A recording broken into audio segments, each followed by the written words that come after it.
Iya, ada Putri juga ternyata. Aku berhenti melangkah di ujung tangga ketika sadar akan hal itu.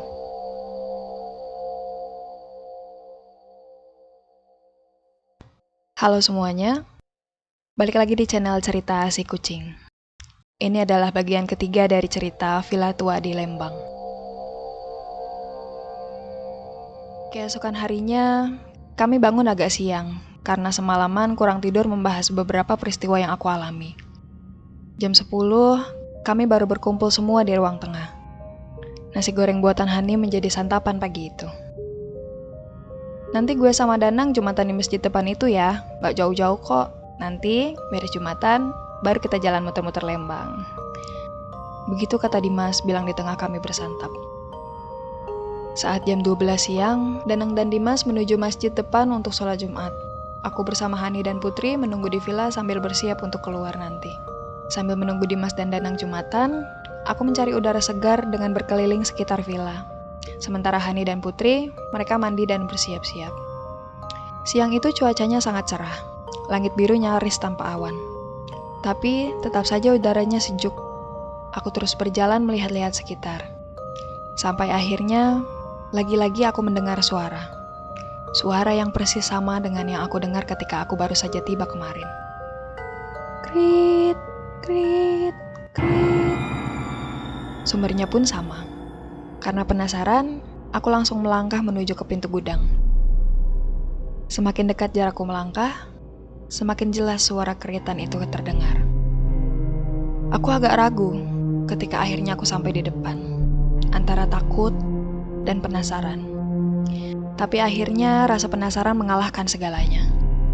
Lalu aku memberanikan untuk membuka pintunya. Lagi-lagi, belum sempat pintu terbuka penuh, tiba-tiba suara memanggil dari arah villa. Nisa, ngapain lo di situ? Hayu jalan ah. Dimas memanggilku. Ternyata dia sudah selesai Jumatan bersama Danang. Gagal lagi rencanaku untuk tahu suara apa yang ada di dalam gudang itu. Setelah itu, kami pun langsung keluar dari villa untuk berjalan-jalan keliling Lembang. Setelah keliling-keliling Lembang, sekitar jam 10 malam kami pun tiba di villa. Beda dengan malam kemarin yang cuacanya cerah, kali ini langit Lembang tertutup awan. Gerimis kecil turun dari langit malam ini. Di dalam villa, kami bergantian mandi untuk membersihkan diri. Setelah itu berkumpul lagi di ruang tengah untuk berbincang dan bersenda gurau. Kami mencoba untuk melupakan peristiwa seram yang aku alami kemarin. Singkat kata, sekitar jam 12 kami semua masuk ke kamar atas. Berlima tidur dalam satu kamar. Semuanya berjalan sangat normal. Karena nggak lama setelah masuk kamar, kita semua langsung terlelap dalam mimpi masing-masing. Semuanya normal. Tapi hanya beberapa jam saja. Karena sekitar jam 2-an, ada kehebohan di dalam kamar. Aku pun kaget langsung terbangun. Nisa, ayo cepetan beres-beresin barang loh. Kita pergi dari villa ini sekarang juga. Begitu kata Dimas, agak panik dan heboh. Ada apa mas? Yang lain pada kemana? Tanyaku yang jadi ikutan panik. Nanti aja ceritanya, buruan beresin barang-barang lo, yang lain udah pada di bawah. Udah siap pergi semua. Lanjut Dimas. Aku pun langsung menurut perkataan Dimas. Lalu membereskan semua barang-barangku, dan setelahnya kami langsung ke bawah. Benar, sudah ada Hani, Putri, dan Danang di bawah. Wajah Hani sangat pucat, dengan mimik sangat ketakutan, begitu juga dengan Putri. Ada apa sih ini? Tanyaku semakin panik. Nanti aja Nis di jalan ceritanya, ayo kita berangkat sekarang, jawab Danang. Lalu pada jam 2 pagi itu, kami pergi meninggalkan villa menuju kota Bandung untuk mencari hotel. Ya, kami pindah penginapan. Dalam perjalanan, aku pun masih penasaran apa yang sebenarnya terjadi. Ada apa sih? Kalian cerita dong. Aku memaksa mereka untuk menjawab apa yang sebenarnya terjadi. Ternyata sekitar jam 1 malam itu, Hani dan Putri mengalami kejadian yang sangat menyeramkan. Sambil terbata-bata dan menahan tangis, keduanya akhirnya bisa mulai cerita. Jadi ceritanya, setelah kita masuk kamar, kita langsung tertidur. Tapi sekitar jam 1, Hani terbangun. Dia terbangun karena mendengar suara yang samar namun masih jelas. Krit, krit, krit. Kira-kira seperti itu suaranya menurut cerita Hani. Suara yang sama persis dengan apa yang aku dengar beberapa kali sebelumnya. Hani pun penasaran. Dia bangun dari tidurnya. Lalu duduk di atas tempat tidur, menajamkan pendengaran. Benar, dia yakin kalau mendengar suara itu, dan yakin juga kalau suaranya berasal dari gudang sebelah villa. Han, lo dengar juga? Tiba-tiba Putri yang tidur di sebelahnya bilang begitu. Iya Put, gue juga dengar. Itu suara apa ya? Jawab Hani. Udahlah, tidur aja yuk, abaikan. Gak bisa Put, suaranya ganggu banget. Penasaran juga. Apa ya? Terus lo mau apa? Nyamperin itu suara? Iya Put, anterin yuk.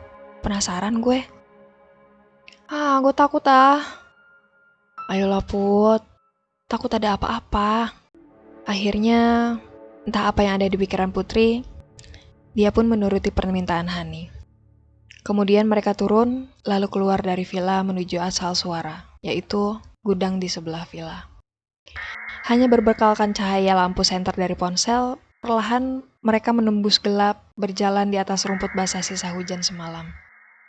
Krit, krit, krit. Sementara suara itu makin jelas terdengar seiring dengan semakin dekatnya jarak gudang. Terus terdengar. Sampai akhirnya mereka berdua sampai di depan pintu gudang. Gudang dalam keadaan gelap total. Tidak ada cahaya sama sekali, dan hanya cahaya senter ponsel yang membantu penglihatan mereka. Krit, krit, krit. Akhirnya Hani memberanikan diri untuk meraih gagang pintu untuk membukanya. Perlahan tapi pasti, pintu gudang pun akhirnya terbuka lebar.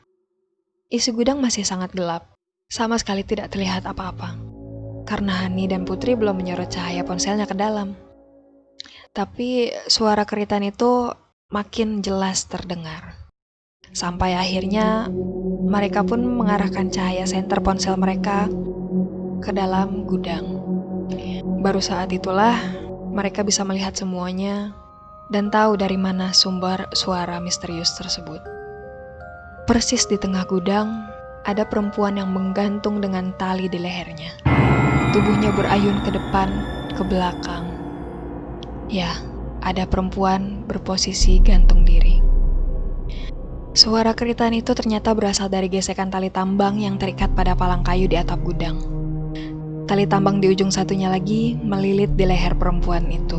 Sontak mereka langsung menjerit ketakutan dan berlari masuk ke dalam villa sambil menangis. Dimas yang pertama kali ditemui, langsung mereka ceritakan kejadian yang baru saja mereka alami. Dimas yang pemberani kemudian melangkah menuju gudang tanpa ragu. Dia ingin memeriksanya apakah benar ada orang gantung diri di gudang. Dimas ingin memastikan itu. Dan ternyata, Dimas tidak menemukan apa-apa. Gudang sempit itu kosong melompong, tidak ada siapa-siapa. Tapi setelah itu, mereka langsung membangunkanku yang masih tertidur di kamar. Itulah alasan kenapa kami memaksakan diri untuk meninggalkan villa saat itu juga.